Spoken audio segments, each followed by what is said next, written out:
So we bring in action for game number 3. We've seen some interesting things happen so far, some interesting storylines. One of the key storylines we've talked about is this global affair, right? Much like the Australian Open, we have teams and players from all around the world competing, and Australia and New Zealand has held their own. In second place right now is Luder and Chances and Co. In fourth place, Mr. Fresh Asian and Lachlan. First and third, well, we got Zate and Elevate. So it's a battle of the top 4 right now between NA and AUNZ. Yeah, and the Australians are bringing it. They're on home turf. They do have the advantage of already being here, not being jet-lagged, not being tired, not having to travel dozens of hours to be here. So it's definitely coming through in the games. I know I was talking to Aussie Antics just a little bit ago, and he said that he really wanted to see the OCE region pull through today, just based on previous events, how they've performed, and they're certainly doing that. They're not disappointing. Yeah, couldn't agree more. They've stepped up. Of course, maybe he has a little bit of bias trying to represent his home turf. Meanwhile, the North American, she's representing Canada. I got USA. Let's keep it going. Zate from Canada and Elevate also from Canada. So America is not showing up really well here so far. No, it's between the Canadians and Australians at this point, really. But it looks as though the players, they have disembarked from the battle bus. We're taking a look at Airwalks, our champion from the Pro-Am back in July at the World Cup, and we see Leon there as well. Just looting early game. We've talked about this so many times before. We can see the disbursement on the map to the left-hand side of the screen. Everyone's pretty much spread out. I don't see any early engagements happening, but it looks like Airwalks is actually taking a few shots at Dave Hughes, who is still falling from the sky. Yeah, a couple good shots put in from Airwalks, playing very, very aggressive. And look at you dropping knowledge. Airwalks, like you said, the champion of our past Pro-Am at the World Cup and E3, trying to go back to back to back. And he's hunting right now for Dave Hughes, which, by the way, Dave Hughes' son has been playing for him, and they're having some fun with it. I don't know if this is actually Dave or not, but Dave is caught alone right now, trying to rotate back to his team. Yeah, it looks like there was a little bit of a late drop there. He is going to have to catch up to the rest of his teammates.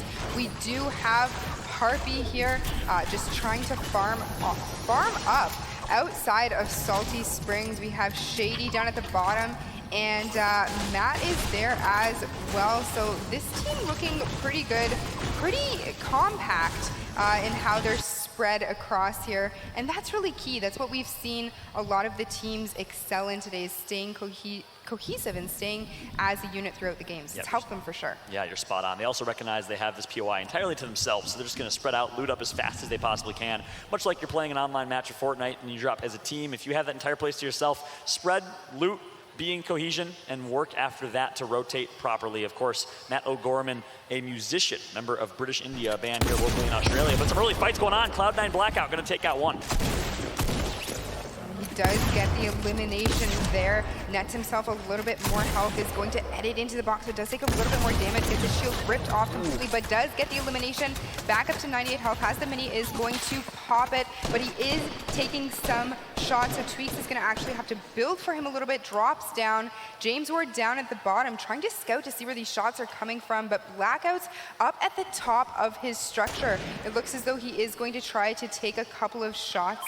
We have Alethea here, trying to pick up those shields, trying to gather as many resources. She hears the shots ringing out, know that she's going to have to join her team to be a little bit of help here, but looks as though they're trying to disengage here at Fallout. Yep, yeah, exactly that. Great job right there by Cloud9 Blackouts. One of our 2 competitors from South America, representing C9, which is no easy task. One of the most reputable organizations in esports, led by Jack Etienne.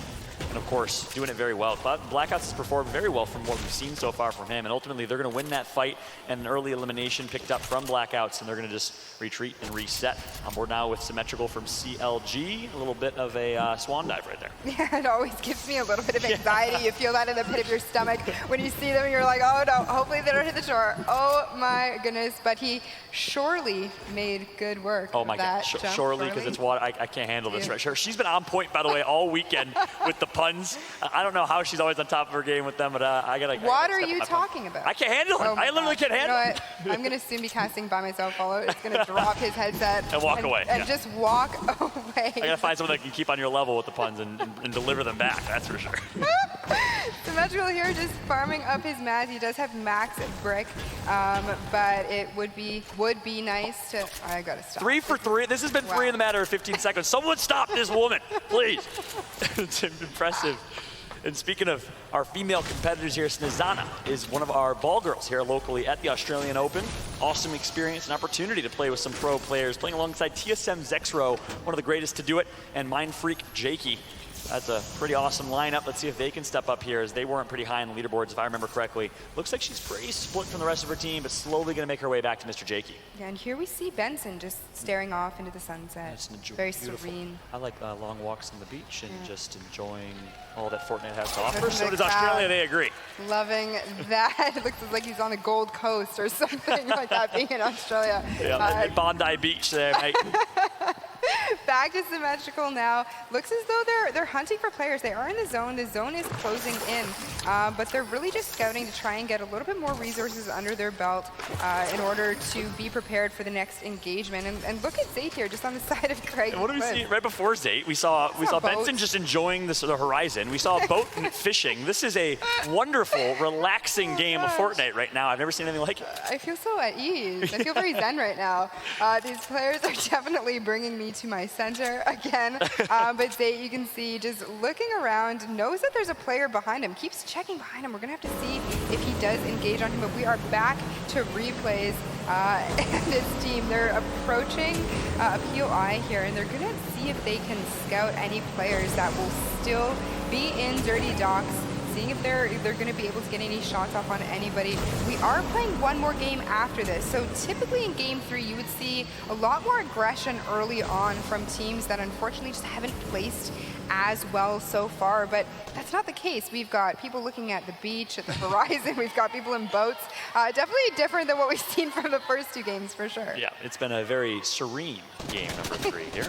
Relaxing, and welcome to ASMR featuring Fallout. No, just playing here. Interesting stuff happening in Game 3. We were just on board with FaZe Replays. I know we got a lot of FaZe Clan fans in the chat and in the audience. Big shout out to FaZe Replays. Excited to see what he can do. Coming from Canada, I know his mom, his girlfriend also in attendance and supporting. Meanwhile, Rel is in a world of hurt right now. Rel, of course, playing with Laser Beam. Don't know where Laser or his teammates are. It's just Rel by himself, left to fight an army. Yeah, unfortunately, he is low on mats. It seems he is resorting to using all of his metal. Laser Beam is also taking shots from a completely different angle. So looks as though they're pinched in between two teams right now. You can see the team positioned over to the east, taking shots on them. They are not in the best situation, but they have grouped up. They are back. Laser Beam is going to get healed with the Bandage Bazooka, bringing him up to 100 health. But in this lobby with these players, 100 health is not going to get you very far. Yeah, you're spot on. And we saw Dave Hughes earlier, the third member of this team, just kind of roaming and frolicking in the forest. Not sure if he was able to regroup with his teammates, so it's leaving Rel and Laser Beam alone right now in a 2 versus 3, and in a pretty tough situation. Their backs against the wall, quite literally. Oh! This X2 ends up going down. You can hear the crowd absolutely cheering. Laser Beam gets the laser off, dare I say, but then goes down himself. Now it's going to be tough for him to be able to get revived. Doesn't look like he's gonna have the chance, but we have RPGs coming in on Rel as well. This got crazy very quickly. Undoubtedly a third party, and then a third party on top of a third party. It's Airwalks and Leandro, the tennis player from Switzerland. So the Swiss duo right now trying to third party and be the better third party. We have a 3-on-3-on-3 fight and engagement going on. Of course, Vinny in a world of hurt and tagged up. Yeah, and unfortunately for him, it doesn't look like he's going to have much time to get himself back up to speed in terms of his health, because, you know, he's just going to have to keep building and utilizing his resources to, oh my gosh, Ken takes a ton of damage from those grenades. He does have the shields in his inventory, though, so he is going to be able to heal up a little bit. We can see Rel using the edits to try to peek, get a little bit of information in regards to where his opponents could possibly be at this point. We see him taking a few shots on the box that Vinny has built himself, but Vinny very quickly ascending up to try to get away from Rel, knows that he is by himself right now. His team is gone, so he's going to have to see what he can do to get out of this very sticky situation. Yeah, you're spot on, Rel. Like you just mentioned, the last lives, he's just going to chill, hide, and hopefully let these two teams fight each other and make it a 3-on-3 fight, but Rel is not in a good position to do that, so no shields to his name in a really, really tough situation. Draken's doing what he can with a harpoon gun to eliminate any cover. RPG's coming in as well. He's fighting the cavalry right now as Rel, not in a good position. Yeah, and you can see him just building for his life, is able to get up on another level here, so he is up one more, but he is going to have to try to play it smart. He is approaching Vinny's one by one as well, takes a ton of shots, is down to about 22 health. Things are not looking good for him. Vinny takes another shot, goes down to 73 health. He doesn't have anything in his inventory. 9 shotgun shells, but he somehow manages to pull it off. If he can get this final elim, he is going to get 50 health back. This is going to be instrumental in him being able to get out of this situation, but he has to do this quickly. Yeah, that's a good call out, because that siphon is crucial right now with his health sitting at like 19.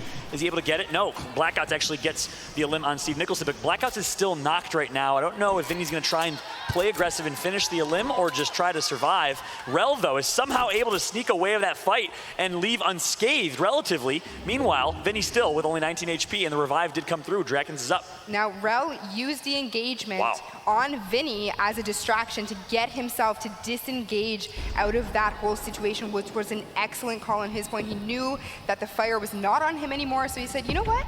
I'm just going to go farm some more mats, get some health. I'll leave you boys to it. Yeah, that's a great call out there. Pookie that was the perfect scenario for Rel in that situation, is let those other two teams fight, as we said, and just live to see another day and try to stay sneaky now for the rest of the game. Survive as long as possible to try and get some placements. Maybe you can get some eliminations along the way towards late game when everyone's tunneling. Good job by Rel. Yeah, excellent work by him. We are taking a look now at Airbox. He is here with his whole team. They are taking some shots though, but they are looking pretty healthy in terms of Matt's traps. They've got traps for days, 6 of them at least. So that's great to see. But you know, we're gonna have to take a look and see how these two teams kind of come together. They are in the zone, so there's no pressure. If they want to just go for placement at this point, they can certainly do that as well. Trap plays are coming. Shot to sight for PK, maybe watching right now from home. Meanwhile, Drakens has been knocked twice, I believe, and has gotten up twice, I think, unless that was Blackout from Cloud9 that got knocked and taken up by Muselk. I think it was actually. So does a good job is Drakens across map picking up an elimination. Muselk picked up one. So Muselk in a pretty decent spot here as well, trying to hold it down. And again, doesn't really consider himself a top competitive player, but I really do think he doesn't give himself enough credit. He always shows up in these tournaments. I mean, and the way he played last game as well, you know, being very calm and collected, fishing when he needed to, that's the competitive mindset that you need to go into these games with. You know, it is for charity, it's for fun, but at the end of the day, you want to win. Yep, Tina Rez now, the champion from TwitchCon. And of course, the all-female team competing here today, holding it down and doing a great job of exactly that. Let's see what Tina can do. Meanwhile, Brody does have high ground with Volks. Volks a competitive player, one of the top competitive solo players in Fortnite and AUNZ, so Australia, New Zealand, holding high ground against Loser Fruit and Tina. Yeah, and right at the edge of the zone, so you know that there's not going to be anybody coming in behind them. We can see that they are there by themselves at Red Barn, at Frenzy Farm. So it's going to be interesting to see. It looks like Loser Fruit is actually planning to make the rotation out.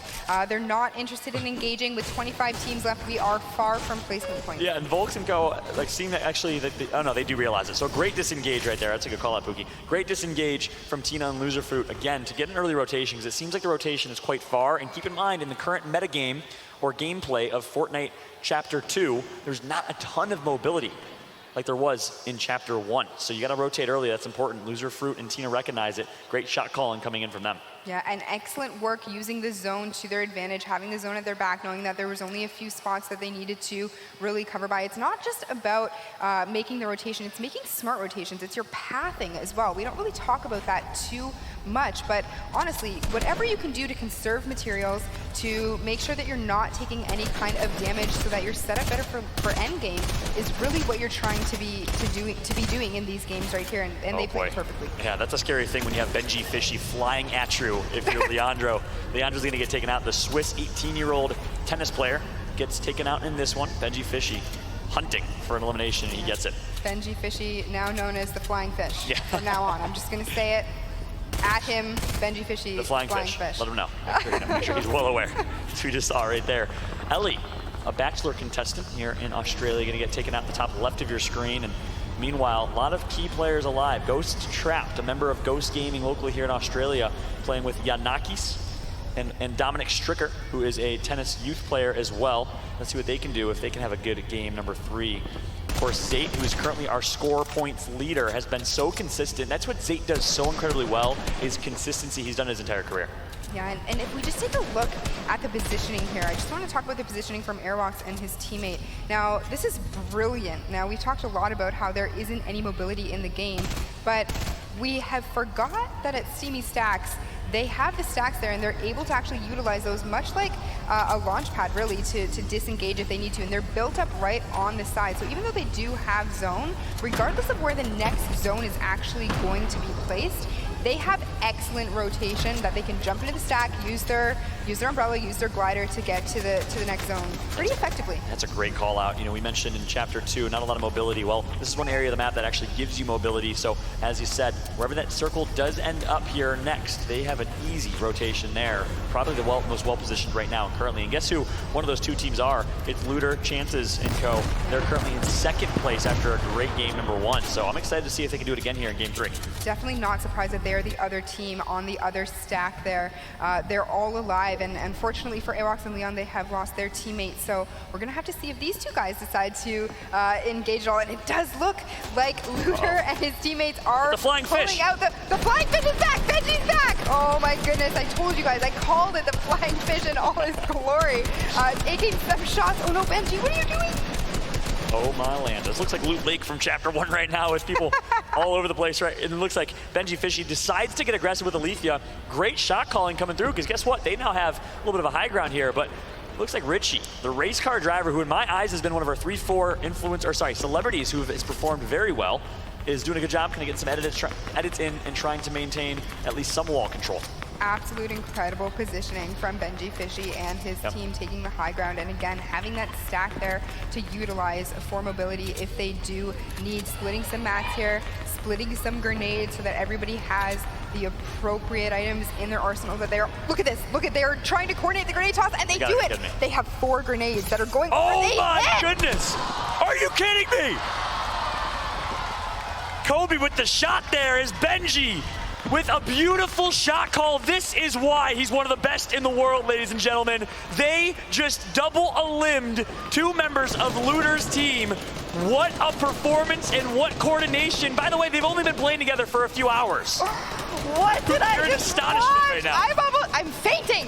I don't understand what I just saw. I saw them all cooking the grenades and ready to throw. I didn't know that they were all going to be able to pull off and execute that amazing play. I have never, ever seen a play coming out of something like that in competitive Fortnite in my life. That was absolutely insane, and you could hear the crowd went absolutely wild when they saw what Benji Fishy and his team were just able to execute there. Amazing stuff from Benji Fishy, and of course, we keep saying it, that's nothing short of what you would expect from Benji with how great of an individual player he is. We all know how talented he is in solos, but showing some of his leadership right now. This young man is under 18 years old, I believe 16 years old, from the UK, and leading his team to victory right now, doing a great job of it. And now they are the sole team left on top of those steamy stacks with an easy rotation. Just like that, they went from being low ground, taking high ground, and getting 2 eliminations and having the best position in the game. Yeah, they saw that real estate on top of steamy stacks, and they said, you know what? We're gonna literally grenade our way to the top.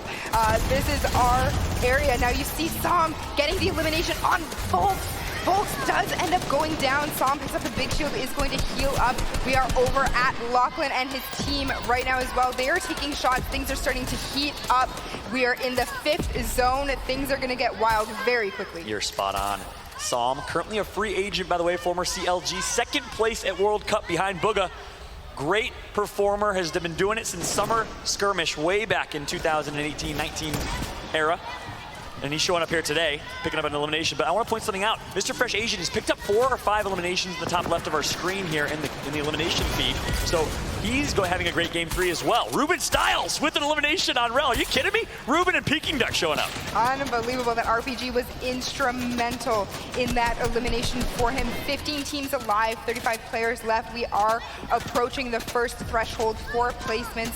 That being 12th place, that will get you 3 points. All of these teams knowing this is match 3, the last of 2 that we're gonna play for today, so they need to pick up the pace and they need to be paying attention to every single rotation they're making. Yep, TSM Zexro trying to do a big for America, coming from New York, Long Island to be exact. Enshway picking up 1 as well. So it's coming down to the wire here in game 3. Benji Fishy picking up a limb, same with Zate. We see some big names at the top left of our screen. On board with Airwalks, the back-to-back Pro-Am champion, but none other than Mr. Fresh Asian has high ground right now and is in a great position.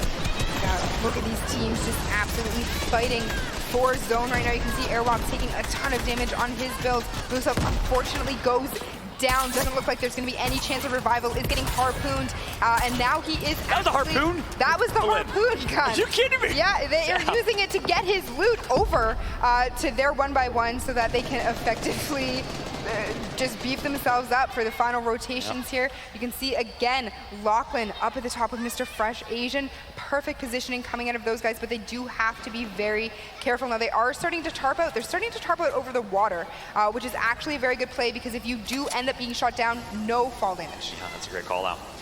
As Benji Fishy still leading his team, Airwalk's in a good position as well. So I've been so impressed with Mr. Fresh Asian and how he's leading his team, playing so well as an individual, and all three of them are still alive. Gonna get tagged up right now though. Shots are gonna come in from Airwalks on Leon. Leon does go down, so all eyes on Airwalks, the last member alive here. He's going up against Trapped, a Ghost Gaming member here in Australia.